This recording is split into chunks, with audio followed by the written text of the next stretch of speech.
mes théories sur le scénario du deuxième film FNAF. La sortie du deuxième film FNAF approche et avec la sortie d'un teaser puis d'un trailer complet, nous avons enfin beaucoup plus d'images qui nous permettent de théoriser sur ce qui pourrait se passer dans ce deuxième film. Voici donc les quelques théories personnelles que j'ai grâce à toutes les informations que nous avons eues sur le film FNAF jusqu'à aujourd'hui. Déjà dans le trailer, nous apprenons que la pizzeria dans laquelle va se dérouler ce deuxième film, le Freddy Fazbear Pizza tout court et pas le Freddy Fazbear Pizza Place comme le premier film, cette pizzeria du deuxième film est le premier restaurant. Le restaurant original qui a ouvert avant celui qui apparaît dans le premier film. Donc ce restaurant dans lequel se trouvent les toys animatroniques et la puppet est le premier restaurant qui a ouvert avant même celui du premier film. Et nous apprenons également que dans ce restaurant, une petite fille a été tuée. Cette petite fille, on le sait parce qu'elle est dans le cast du film, ce sera Charlotte Emily, la fille de Henry Emily. En effet, Henry et Charlotte Emily sont dans le film. On ne sait pas s'ils auront le même lien avec William Afton. Est-ce que Henry sera vraiment l'un des propriétaires des restaurants? On ne sait pas, mais en tout cas, les deux personnages sont dans le film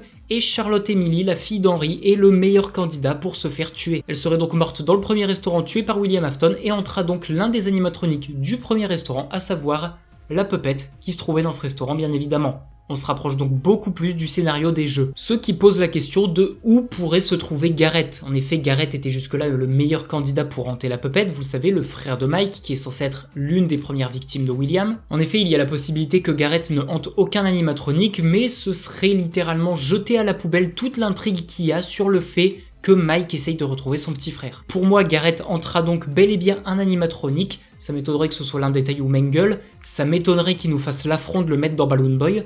Donc peut-être qu'on ne verra Garrett que dans le troisième film, ou qu'ils vont créer un animatronique qui n'existe pas dans la série des jeux pour Garrett. Nous faisons aussi dans ce trailer la connaissance d'un nouveau gardien de nuit. Le gardien de nuit qui s'occupe de l'ancien restaurant, le Freddy Fazbear Pizza. C'est d'ailleurs lui qui amène l'équipe d'urbexeurs d'explorateurs qu'on voit dans le trailer. On n'a aucune information sur lui, on ne sait pas le nom de son rôle, mais beaucoup de personnes ont théorisé qu'il s'agirait de Jeremy Fitzgerald. En effet, il y a énormément de rumeurs sur la présence d'un certain Jeremy Fitzgerald dans le film. Ce ne serait donc pas un personnage important, mais plutôt un personnage secondaire qui serait le gardien de cette autre pizzeria. Et s'il s'appelle effectivement Jeremy Fitzgerald, c'est donc une référence directe au gardien du jeu dans FNAF 2, et peut-être qu'ils iront jusqu'à faire la référence en le faisant être victime d'une morsure de Mangle, en référence avec la morsure de 87 dont est victime justement Jeremy Fitzgerald dans les jeux. Concernant les Wizards, je vous avoue que la situation est assez floue. Le film est censé se passer seulement une année après le premier film, donc sachant que le premier film se passait en 2000, là le deuxième film va se dérouler en 2001, et on rencontre les animatroniques Wizards.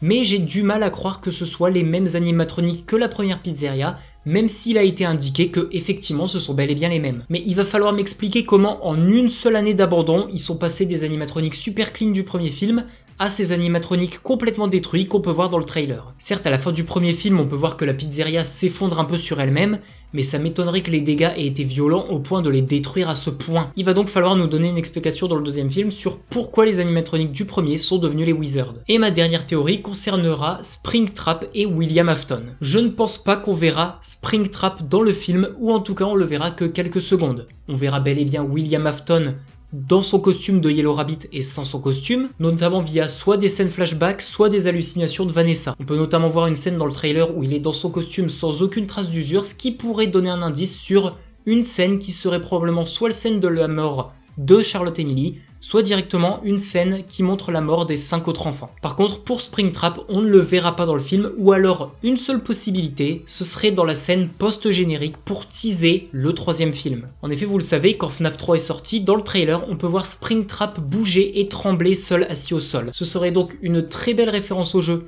et en même temps un très bon teasing, de nous faire une scène à la fin du deuxième film FNAF, où on voit le costume de Spring Bonnie avec toujours William Afton dedans, commencer à trembler et se relever, beaucoup plus endommagé sous la forme de Springtrap, pour nous teaser son retour dans le troisième film FNAF en tant qu'antagoniste principal. Et voilà ce qui conclut toutes mes théories concernant le deuxième film FNAF. Bien évidemment, il y en a certaines qui seront sûrement fausses, peut-être certaines qui seront vraies, mais encore une fois, ce ne sont que des théories grâce aux quelques éléments qu'on a eu pour l'instant. Et bien évidemment, si vous voulez vous tenir au courant de toute l'actualité concernant le deuxième film FNAF, pas seulement les trailers, mais aussi les membres du cast, les infos, les posters, etc., n'hésitez pas à vous abonner à mon compte.